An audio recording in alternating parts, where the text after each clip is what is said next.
قربان جائے حضرت علی شیر خدا رضی اللہ تعالی عنہ کی شان پر۔ جب مہاجرین مدینہ طیبہ تشریف لے گئے اور نبی پاک صلی اللہ علیہ وسلم نے مواخات فرمائی، یعنی کہ انصار اور مہاجرین کو بھائی بھائی بنایا،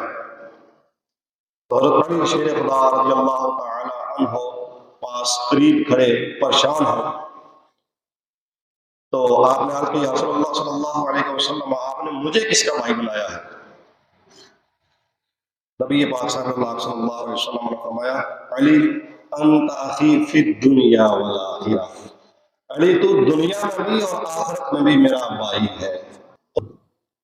اور جب غزوہ تبوک پر نبی پاک صلی اللہ علیہ وسلم تشریف لے جانے لگے اور حضرت علی شیر خدا رضی اللہ تعالی عنہ کو پیچھے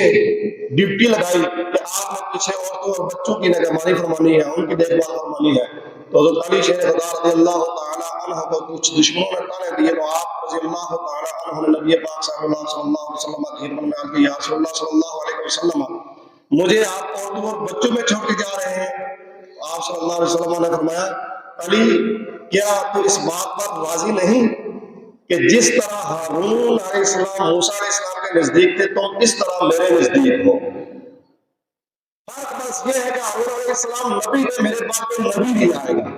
نبی کے پاک صلی اللہ علیہ وسلم دنیا اور آخرت میں آپ کو اپنا بھائی فرما رہے ہیں اور اپنا وسیع معاون اور مددگار فرما رہے ہیں۔